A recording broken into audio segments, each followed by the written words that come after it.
Hello, boys and girls. Welcome to the first lecture of next chapter of our class 10th के science का next chapter शुरू करने जा रहे हैं और the chapter name is basically मैं पहले ही बता देता हूँ चैप्टर का नाम क्या है. चैप्टर है हमारा human eye and the colourful world. Human eye and the colourful world. देखो बेटा, सबसे पहली बात क्या है, ये चैप्टर करने का मोटिव क्या है और ये चैप्टर क्यों चुना गया है अगला चैप्टर, क्योंकि फिजिक्स केमिस्ट्री बायो का हम एक चैप्टर कर चुके हैं. And what are the 3 chapters we have started ना, तो वो तीनों चैप्टर्स जो है वो आपके तीनों स्ट्रीम्स फिजिक्स केमिस्ट्री और बायो तीनों का बेस बना चुके हैं. और आपको बहुत अच्छी अंडरस्टैंडिंग हो चुकी है कि हम केमिस्ट्री में रिएक्शंस के बारे में ज़्यादा पढ़ने वाले हैं, फिजिक्स में न्यूमेरिकल्स के बारे में ज़्यादा पढ़ने वाले हैं और अपना बायोलॉजी में सब हर शरीर की हरकतों के बारे में पढ़ेंगे पूरा. एक तो ना अपनी इस वाले जो होती है ना बायोलॉजी, इस मेन जो अपनी 10th की बायोलॉजी है, उसमें पता है क्या फ़ायदा है. उसमें फ़ायदा नहीं, ह्यूमंस के बारे में बहुत पढ़ते हैं. ह्यूमंस के बारे में बहुत सारी चीज़ें पता लगती हैं, बहुत चीज़ें ह्यूमंस के बारे में पता लगती हैं. सारी बायोलॉजी ह्यूमन बायोलॉजी के ऊपर ही मेन बेस्ड है. प्लांट्स के बारे में भी कम डिटेल्ड है, हर चीज़ के बारे में. ह्यूमंस के बारे में बहुत बड़ा है, इतना बड़ा है कि आप सोच भी नहीं सकते. तो ना we are going to start second chapter of physics. ये फिजिक्स का सेकंड चैप्टर है. मेरा मन किया ह्यूमन आई इसलिए उठाया क्योंकि लाइट के साथ बहुत जुड़ा हुआ है और that's why we started with human eye and the colourful world. And बेटा क्या क्या पढ़ना है इस चैप्टर में आपको थोड़ा सा हिंट दे देता हूँ. इस चैप्टर में सबसे पहले तो हम आई के बारे में पढ़ेंगे कि आई कैसी होती है, कैसी दिखती है और कैसे काम करती है. फिर उसके बाद आई के डिफेक्ट्स के बारे में पढ़ेंगे. आई के डिफेक्ट्स क्या होते हैं, जैसे फॉर एग्जांपल आपको मायोपिया की प्रॉब्लम हो सकती है, आप चश्मा पहनते हैं. हाइपरमेट्रोपिया होता है, कईयों को पास का नहीं दिखता, कईयों को दूर का नहीं दिखता. तो वो प्रॉब्लम्स हैं, डिफेक्ट्स हैं हमारी आँखों के. वो एज के साथ साथ भी हो सकते हैं और भी बहुत सारे कारण होते हैं उन डिफेक्ट्स होने के. कईयों को मोतिया की प्रॉब्लम होती है, आँखों के ऊपर पर्दा आ जाता है थोड़ा सा, ठीक है. सफ़ेद मोतिया, काला मोतिया, वो भी होता है. इतना ज़्यादा डिटेल में तो नहीं जाएंगे बट नॉर्मल चीज़ें बताएंगे, ठीक है. और उसके बाद अपना कलरफुल वर्ल्ड क्यों नाम दिया गया. साथ में ह्यूमन आई तो पता लग गया, ह्यूमन आई और उसके डिफेक्ट पढ़ने. कलरफुल वर्ल्ड क्यों दिया गया. कलरफुल वर्ल्ड इसलिए दिया गया क्योंकि इस चैप्टर में आप पढ़ोगे रेनबो कैसे बनता है. रेनबो इज़ कलरफुल, 7 कलर्स का मिश्रण है वो. तो रेनबो कैसे बनता है, how rainbow formation takes place, आप इसमें पढ़ोगे कि आपका जो स्टार्स हैं वो ट्विंकल कैसे करते हैं और करते भी हैं या नहीं करते, ये भी चीज़ पढ़ोगे. आप ये भी चीज़ पढ़ोगे कि आपका सूरज निकलने से पहले आपको सूरज दिखता है और सूरज डूबने के बाद तक आपको सूरज दिखता है. सर कहोगे कैसी नॉनसेंस वाली बातें करें. अरे नॉनसेंस नहीं है, हम आपको पढ़ा देंगे जी, ऐसी ऐसी बातें बता देंगे, आप चुटकियों में चैप्टर भी हो जाएगा. चलिए बेटा, तो ये सबसे पहले we are going to start with human eye. हम इंसानों की आई के बारे में बात करें. देखो बेटा, स्ट्रक्चर जो है वो आपको डायग्राम में दिखेगा, नहीं भी दिखेगा. अगर मैं भूल जाता हूँ ना बहुत बार कि साथ में डायग्राम भी लगाना है, कभी कभी मुझे ना भूल जाता हूँ मैं, तो अगर ना भी दिखे तो ये याद रखना कि आपको साथ में अलग से फ़ोटो भी भेज दूँ.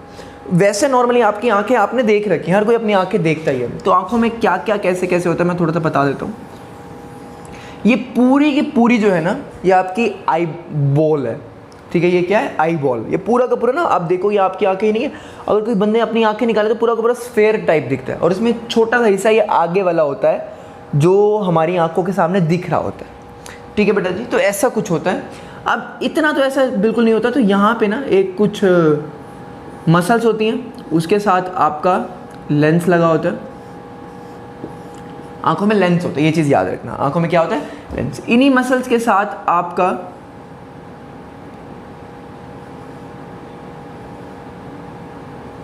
आइरिस होता है. इन्हीं मसल्स के साथ जो होता है वो आइरिस होता है. अब मैं स्टार्टिंग से बताता हूँ क्या होता है. सबसे पहले आपकी जो सबसे बाहर वाला पोर्शन होता है ना आंखों का, that is outer most portion, उस पोर्शन को हम कहते हैं कॉर्निया. उस पोर्शन को क्या कहते हैं, कॉर्निया. उस पोर्शन को क्या कहते हैं बेटा जी, उस पोर्शन को कहते हैं कॉर्निया. ये जो सबसे आउटर मोस्ट पोर्शन है ना, एक परत दिख रही है आपको, that is known as cornea. ये कॉर्निया करता क्या है, आउटर मोस्ट पार्ट है, आपके जो आईज है उनको प्रोटेक्ट करता है. प्रोटेक्ट कैसे करता है, धूल मिट्टी वगैरह से. तो कॉर्निया का मेन काम है, सबसे बाहर वाली लेयर है, आंखों की सबसे बाहर वाली लेयर कॉर्निया है और धूल मिट्टी वगैरह से और मच्छर वगैरह से भी प्रोटेक्ट करेगा. आपकी आंखों में मच्छर जाता है तो वो बाहरी रूप अटक जाता है, तो कॉर्निया उसको अटका देता है. कॉर्निया अंदर तक नहीं जाने देता. इस कॉर्निया के बाद आप देखते हो कि आपकी आंखों में लिक्विड है. यहाँ पे ना लिक्विड प्रेजेंट होता है इस कॉर्निया के पीछे की, ठीक है. क्रिस्टलाइन लिक्विड है, पूरा ट्रांसपेरेंट लिक्विड है. उस लिक्विड को हम बोलते हैं एक्वस ह्यूमर. उस लिक्विड को क्या बोलते हैं, एक्वस ह्यूमर। ठीक है, वाइट कलर का लिक्विड है पूरा का पूरा, जिसको हम बोलते हैं एक्वस ह्यूमर। ठीक है बेटा जी, इस एक्वस ह्यूमर के बाद आपके बीच में अभी एक गोला नजर आता है, बीच में एक गोला नजर आता है, और उस गोले के अंदर एक और गोला नजर आता है। और ये गोला जो होता है अंदर वाला, वो गोला जो होता है वो हमेशा ब्लैक होता है हमेशा, लेकिन बाहर वाले आपने ऑब्जर्व किया होगा कि वो बाहर वाले का कलर कुछ भी हो सकता है, बाहर वाले का कलर कुछ भी हो सकता है। तो ये जो बाहर वाला पोर्शन है, उस पोर्शन को हम बोलते हैं आइरिस। उस पोर्शन को क्या बोलते हैं? आइरिस। उस पोर्शन को क्या बोलते हैं? आइरिस। ठीक है, और ये जो पोर्शन होता है, इस पोर्शन को हम बोलते हैं प्यूपिल। इस पोर्शन को क्या बोलते हैं बेटा जी? इस पोर्शन को बोलते हैं हम प्यूपिल। अब 4 बातें हमने पढ़ी, कॉर्निया सबसे बाहर वाला, फिर लिक्विड पार्ट जो आपको आंखों में लिक्विड दिख रहा है वो एक्वस ह्यूमर है, फिर आपका आइरिस होता है जो बाहर वाला गोला, जो अलग अलग कलर्स का हो सकता है, कईयों की नीली आंखें होती है, ब्लू आइज, हिप्नोटाइज तेरी कर दी है मैनू आई डोंट, तो ब्लू भी हो सकता है, ब्लैक भी हो सकता है, कईयों की भूरी ब्राउन आइज होती है, कईयों की ग्रीनिश शेड भी आइज होती है। तो ये अलग अलग कलर का होता है, मल्टी कलर्ड है, ये ब्लैक ही होता है। और लाइट जो है ना वो प्यूपिल से अंदर जाती है। तो ये जो रीजन है ना, ये जो इसके पूरे लेंस है आपका, ये पूरा लेंस है, तो लाइट जहाँ से अंदर जाती है उस रीजन को हम बोलते हैं प्यूपिल। उस रीजन को क्या बोलते हैं? उस रीजन को बोला जाता है प्यूपिल। वो कुछ ऐसा दिखा सकते हैं आप कि आप ये पूरा का पूरा जहाँ से लाइट अंदर जा रही है ना, वो रीजन होता है आपका प्यूपिल। अब लाइट अंदर जाने का मतलब कोई ऑब्जेक्ट है जिसकी इमेज हमें अंदर दिखने वाली है। फॉर एग्जाम्पल मैं आपको एक चीज़ बताता हूँ, मैं थोड़ा सा रब करना चाहता हूँ, आपको एक चीज़ बताता हूँ। कई स्टूडेंट्स क्या करते हैं कि वो सोचते हैं कि चलो लिखना है सिर्फ, पर समझना नहीं है। इस पूरी फर्स्ट इंट्रोडक्शन क्लास में ना हम सिर्फ समझेंगे, पूरी फर्स्ट इंट्रोडक्शन क्लास में। तो मान लीजिए यहाँ पे कहीं पे आपका एक पेड़ है, ठीक है, थोड़ा सा नीचे बना सकते हैं, वो कोई इशू नहीं है, एक पेड़ है, ठीक है। तो इस पेड़ की लाइट आ रही है, इस पेड़ की क्या आ रही है? लाइट आ रही है। अब अंदर एक लगा होता है लेंस, जिसको हम बोलते हैं आई लेंस, क्रिस्टलाइन लेंस भी बोल देते हैं, दोनों नाम दे सकते हैं, आई लेंस भी बोलते हैं और क्रिस्टलाइन लेंस भी होते हैं, ठीक है। ये थोड़ा फ्लूइड टाइप होता है, फ्लूइड टाइप होता है, कन्वेक्स होता है। सबसे बड़ी बात, आपको फिगर से ही पता लग रहा है कि ये जो आपका लेंस है कॉन्वेक्स होता है। सब लिखूंगा मैं, अभी टेंशन मत, तो हर चीज़ बताऊंगा। ये होता है कन्वेक्स लेंस, और इसकी जो पेड़ की इमेज बनती है ना, वो इन्वर्टेड बनती है, क्योंकि आप देख सकते हो एक यहाँ से गया, एक सेंटर से गया, और दोनों जो है सेंटर से सीधी जाती है, यहाँ से जाने के बाद फोकस पे मिलती है। तो जहाँ पे ये मिलती है वहाँ पे इमेज बनती है। इमेज जो बनती है वो कैसी बनती है? नीचे की तरफ बनती है, रियल एंड इन्वर्टेड। इमेज कैसी बनती है? Real and inverted. तो आई के अंदर भी रियल एंड इन्वर्टेड इमेज बन जाती है, बेसिकली इन्वर्टेड बन गई। इन्वर्टेड का मतलब क्या कि आपको पेड़ जो है वो उसके आई ने उल्टा समझा है, पेड़ को क्या देखा है? पेड़ की इमेज जो ओरिजिनल इमेज है उससे उल्टी बनाई है। पेड़ की इमेज क्या बनाई है? उल्टी बनाई है। अब क्या होगा? तो एक चीज़ याद रखना बेटा, यहाँ पे जहाँ पे इमेज बनती है ना, उस जगह को हम बोलते हैं रेटिना। ये एक स्क्रीन होती है जहाँ पे इमेज बनती है। आपकी इमेज जो है ना वो हमेशा रेटिना पे बनेगी अगर आपकी नॉर्मल आई है, चाहे ऑब्जेक्ट इन्फिनिटी पे हो, चाहे सूरज चंद्रमा को देख रहे हो ना, तो चंद्रमा जो आप देख रहे हो उसकी इमेज भी जो बनेगी ना वो आपकी कहीं जाके रेटिना पे ही बनेगी, उससे पहले कहीं नहीं, यहाँ कहीं नहीं बन सकती। अगर नॉर्मल आई है, मैं भी डिफेक्टेड आई नहीं बता रहा, अगर नॉर्मल आई है तो आपकी इमेज हमेशा रेटिना पे बनेगी। इमेज किस पे बनेगी? रेटिना पे, चाहे ऑब्जेक्ट कितना मर्जी दूर हो। तो तुम सोचोगे सर कई ऑब्जेक्ट पास में है, कई ऑब्जेक्ट दूर में है, लेकिन सबकी इमेज रेटिना पे बन रही है। इसका मतलब सारे ऑब्जेक्ट्स जो हैं उनका जो फोकस बन रहा है वो कहाँ पे बन रहा है? वो रेटिना पे बन रहा है। कहाँ पे बन रहा है? रेटिना पे बन रहा है। अब ये कैसे हो सकता है सर? हमने तो पढ़ा था कि कन्वेक्स लेंस में जब आप केसेस पढ़ रहे थे तो अलग अलग पोजीशंस पर उनकी जो होती है फोकस क्या कहें, उनकी जो इमेज होती है वो अलग अलग जगह पे बनती है। आपने पढ़ा है कि थोड़ा 2F पे ले आएंगे, F पे ले आएंगे, यहाँ पे ले आएंगे, यहाँ पे ले आएंगे, यहाँ पे ले आएंगे, तो पास लाते लाते इमेज अलग अलग जगह पे बनती है। इसका मतलब अगर अलग अलग जगह पे इमेज बनेगी तो फोकस रेटिना पे हर बार नहीं बनेगा, मतलब इमेज जो है हमेशा रेटिना पे नहीं बनेगी, क्योंकि ऑब्जेक्ट की पोजीशन तो चेंज हो रही है। तो सर इसका भी कुछ जुगाड़ करा होगा हमारी आंखों ने, बिल्कुल करा। तो ये जो आप देख रहे हैं ना, ये जो मसल्स देख रहे हैं, ये होती हैं आपकी सीलियरी मसल्स। ये क्या होती है बेटा जी? ये होती हैं सीलियरी मसल्स। ये सीलियरी मसल्स क्या करती हैं?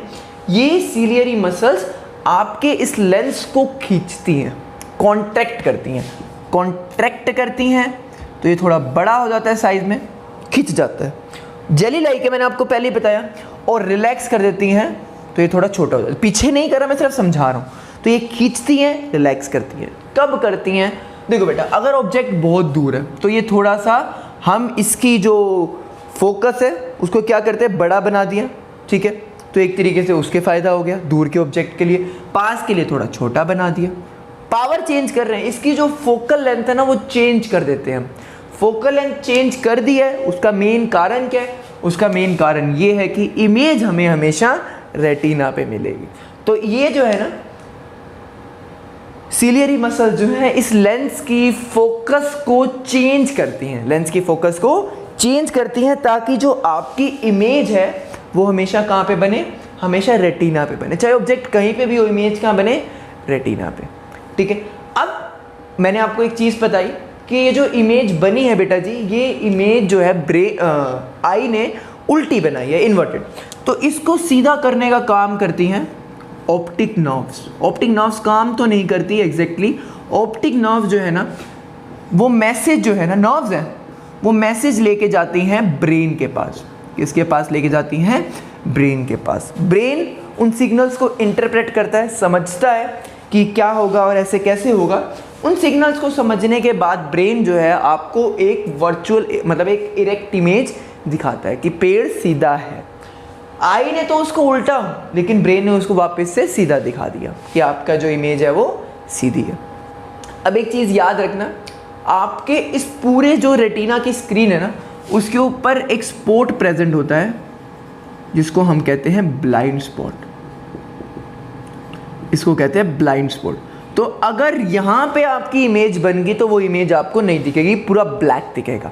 पूरा क्या दिखेगा? ब्लैक। क्यों नहीं बनती? क्योंकि इस ब्लाइंड स्पॉट पे ना आपके हमारे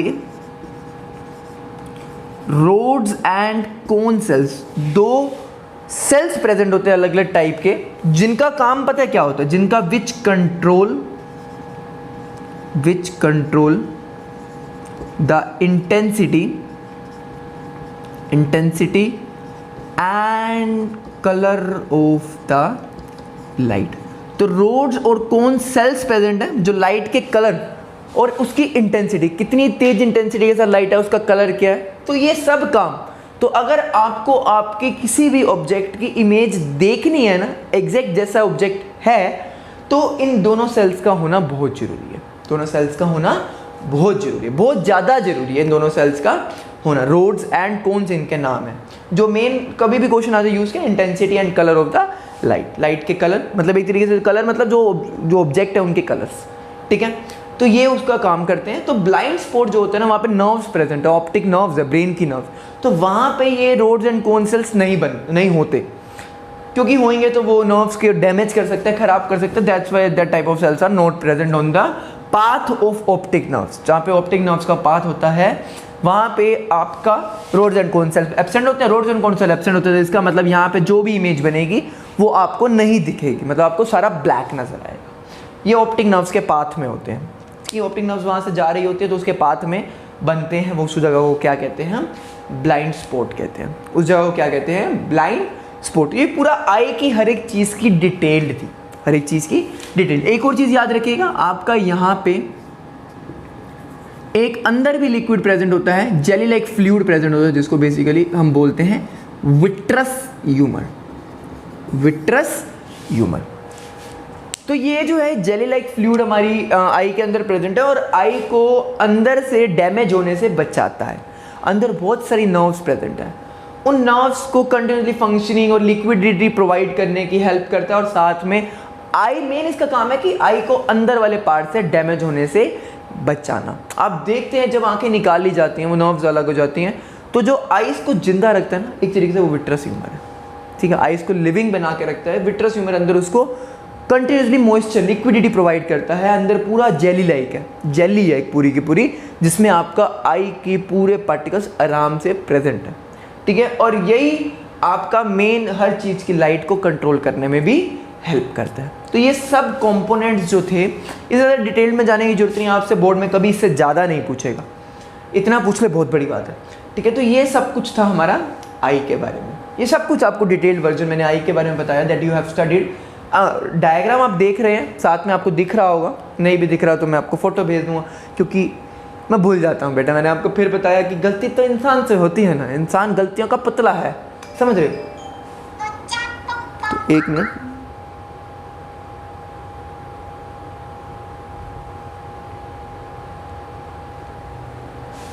ठीक है बेटा जी। तो ये सब कुछ आपका किसके बारे में था? आई के बारे में, ठीक है। तो नेक्स्ट लेक्चर में हम इस पूरे स्ट्रक्चर को लिखेंगे, इस पूरे स्ट्रक्चर के बारे में डिटेल्ड वर्जन लिखेंगे कि क्या क्या कैसे कैसे होता है। होप आपको आज का लेक्चर समझ में आया होगा, अपनी आंखों के बारे में नई बातें पता लगी होंगी, और मुझे भी बहुत भारी बातें बताने में बहुत मज़ा आया। Thank you so much. इस बारे में डिटेल थोड़ा सा समझिए, एक बार रफ में बनाइए, स्केच को ट्राई कीजिए, आपके पास एग्जैक्ट स्केच भी आएगा, आप स्केच को भी बना सकते हैं, थोड़ा अच्छा वर्जन का आएगा वो, तो इसको बनाइए, हर चीज़ डिटेल में देखिए, आप हर चीज़ का आनंद ले सकेंगे। मैंने हर चीज़ आपको बताई है। Thank you so much guys, have a nice day. देखते रहिए और पढ़ते रहिए।